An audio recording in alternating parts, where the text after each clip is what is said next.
Hi friends, welcome back my channel. അപ്പോൾ ഇന്നത്തെ video വന്നിട്ടൊരു chicken കറി റെസിപ്പിയാണ്.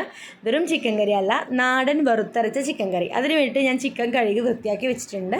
പിന്നെ അതിലേക്ക് വഴറ്റിയെടുക്കാനായിട്ട് സവാള, പച്ചമുളക്, ഇഞ്ചി, വെളുത്തുള്ളി ചതച്ചത്, പിന്നെ നമ്മുടെ കറിവേപ്പില, തക്കാളി. അപ്പോൾ ഇതൊക്കെ ഒന്ന് എടുത്ത് വെച്ചിട്ടുണ്ട്. പിന്നെ അതിന് ശേഷം ഞാൻ മെയിൻ ഇൻഗ്രീഡിയൻ്റ് ആയിട്ടുള്ള തേങ്ങ ചിരകിയത് ഒന്ന് വറുത്ത് കൊടുക്കുന്നുണ്ട് കേട്ടോ. ഏറ്റവും ലോ ഫ്ലെയിമിൽ ഇട്ടിട്ട് വേണം വറുത്തെടുക്കാൻ വേണ്ടിയിട്ട്, കാരണം ഇതിന് കുറച്ച് സമയം എടുക്കും.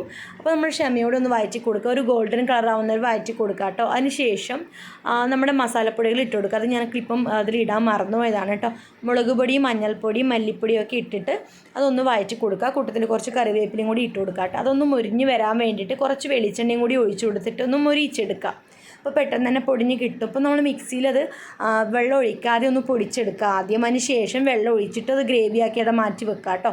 അപ്പോൾ തക്കാളി, ഉള്ളി അതൊക്കെ ഒന്ന് വഴറ്റി കൊടുത്തതിന് ശേഷം നമ്മുടെ ആ ഗ്രേവി അരപ്പ് വെള്ളം ഒഴിച്ചിട്ട് അതിലേക്ക് ഒഴിച്ചു കൊടുക്കുക. അപ്പോൾ എത്രത്തോളം വെള്ളം വേണോ അത്രത്തോളം വെള്ളം ഒഴിച്ചു കൊടുക്കുക. എന്നിട്ട് അടച്ച് വെച്ചിട്ട് ഒരു 10 മിനിറ്റ് തിള വരുന്നവരെ വെയിറ്റ് ചെയ്യുക. തിള വന്നതിന് ശേഷം നമ്മുടെ ചിക്കൻ അതിലേക്ക് ഇട്ട് കൊടുക്കുക കേട്ടോ. എന്നിട്ടൊരു 10-15 മിനിറ്റ് അടച്ച് വെച്ചിട്ട് കുക്ക് ചെയ്യാം, അത് വേവുന്ന വരെ. പിന്നെ ഗ്രേവി നമുക്ക് എത്രത്തോളം വേണോ അത്രത്തോളം വറ്റിച്ചെടുക്കുക കേട്ടോ. അപ്പോൾ ഇത്രയേ ഉള്ളൂ റെസിപ്പി. അപ്പോൾ എല്ലാവർക്കും ഇഷ്ടപ്പെട്ടെന്ന് വിചാരിക്കുന്നു. ഇഷ്ടപ്പെട്ടാൽ ലൈക്ക് ചെയ്യുക, ഷെയർ ചെയ്യുക, സബ്സ്ക്രൈബ് ചെയ്യുക. താങ്ക്